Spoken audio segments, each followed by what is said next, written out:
Haga jigla kai Indian Super League hapring ka Jamshedpur Persia ikan North East United. Haba phai shek ne jingla kai baro artli ki kenhun ke khai da marshi gol. Ya ka shigol jong ka Jamshedpur le yoban tap haga minute ka ba live peu lai leng bau Imran Khan. Ba ya ka shigol jong ka North East United le yoban tap haga minute ka ban reu phun reu leng bau Muhammad. Haga jingla kai Women Champion League hapring ka Benfica Persia ikan Barcelona. Haba phai shek ne jingla kai baro artli ki kenhun ke khai da mar sau gol.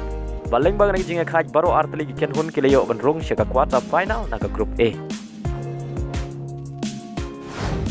Haga jinga kai La Liga pring ka Atletico Madrid Persia ika Rayo Vallecano. Haba phai shaka jinga kai ka Atletico Madrid kalala ban lim salit ya ka Rayo Vallecano ta ar la ka wei. Bad ya ga gol pen job jong ka Atletico Madrid layo ban tap ashwa ban kot ka jinga kai kata haga minit ka bakhandai pheu leng bau dipe. Bad ya ga bol lai rapen bu dau Griezmann. Hagawai bar gajing kai La Liga pring ka Barcelona Persia ika Osasuna.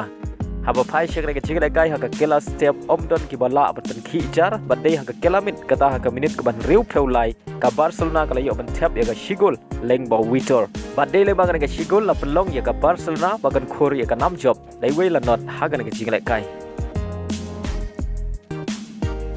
Haga jing kai Premier League hapring ka Tottenham Persia ika Brentford.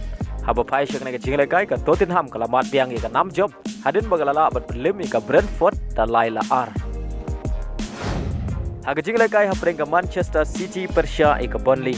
Haga ne jingla kai ka Manchester City kala la bat pelim suk ka Burnley da laila ka wei. Bad ya gini ki lai gol jo ka Manchester City la yo ban tap ar gol. Lengbau Alverez kata haka minit ka ba khan riu bad haka minit ka ba ar peu ar bad shigol la yo ban tap da Rodri haka minit ka ba sau phun riu. Hagawai par ka jinglai kai Premier League hapring ka Liverpool Persia ka Chelsea. Haba phai shek ka jinglai kai ka Liverpool kalala bat lim suk ya ka Chelsea ta saula ka wei. Baling bang ka jing job ka Liverpool kadang scam ban bat ya ka kerdan ka baningkong hagami ya kain point.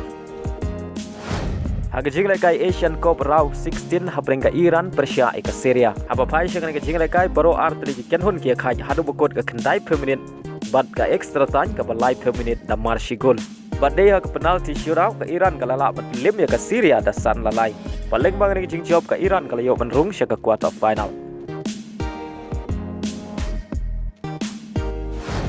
Hagawai par ke jing lekai hapring ke Bahrain Persia ke Japan. Haga ni ke jing lekai ke Japan kalala bat lim suk ke Bahrain dan lai la ke wei. Ya gini gilai gol jo ke Japan la yo ban tap nengkong leng bau ritsu. Haga minit ke balai peway ya ga gol ke baar le open tap haga minit ke ba south kendai lengbau kubo bad ya ga gol ke balai le open tap haga minit ke ba nyau peu ar lengbau ayese bad lengbang ni jing job ke Japan ke le open Rung shaka Quarter Final jo ke Asian Cup mentau snap.